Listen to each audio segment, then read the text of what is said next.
या टीईटीच्या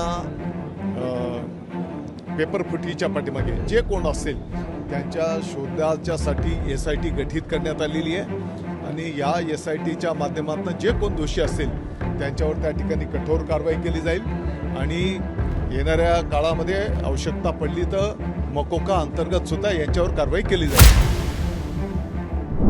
आपल्यासोबत शिक्षण मंत्री दादा भुसे आहेत. आपण त्यांच्याशी संवाद साधणार आहोत. दादा, काय सांगाल, जी आता भिवंडीमध्ये जे काही पेपरफुटीचं प्रकरण झालं त्या संदर्भात कारवाई करण्यात आली, काय सांगाल त्या संदर्भात? आपण बघितलं असेल तर खऱ्या अर्थाने पोलिसांनीच आदल्या दिवशी त्यांना आलेल्या गोपनीय माहितीच्या आधारे ही कारवाई केलेली आहे.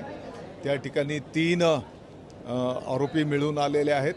त्यांना आता पोलीस कोठडी मिळालेली आहे आणि या टीईटीच्या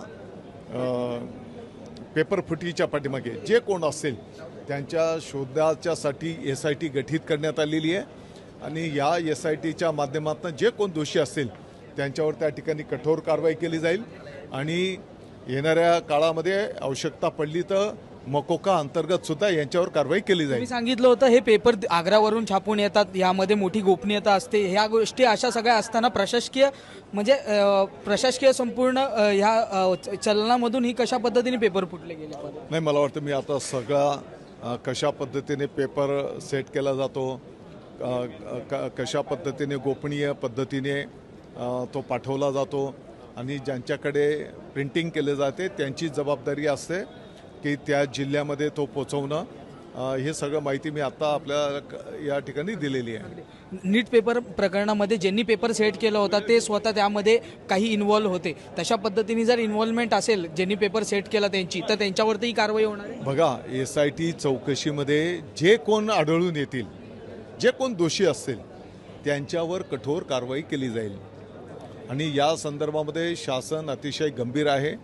माननीय मुख्यमंत्री महोदयांनी त्याच दिवशी या संदर्भातले कठोर निर्देश दिलेले आहेत आणि मोकासारखा कायदा लावण्याचं सुद्धा प्रावधान त्या ठिकाणी केलेलं आहे. धन्यवाद आमच्याही संवाद साधल्याबद्दल. आपल्यासोबत शिक्षण मंत्री दादा भुसे होते. एकंदरीत आपण जर पाहिलं तर भिवंडीमध्ये जे काही पेपर फुटीचं प्रकरण समोर आलं त्या प्रकरणामध्ये आपण जर पाहिलं तर 3 जण आतापर्यंत अरेस्ट करण्यात आलेले आहेत. त्यामध्ये काही जण दिल्लीवरतून आली होती आणि ह्याचा कट भिवंडीत रचला जात होता. तो पेपर कुठेतरी त्यांना विकत दिला जाऊ शकत होता आणि त्यानंतर तो पेपर फुटला गेला असता. दुसऱ्याच दिवशी परीक्षा होती.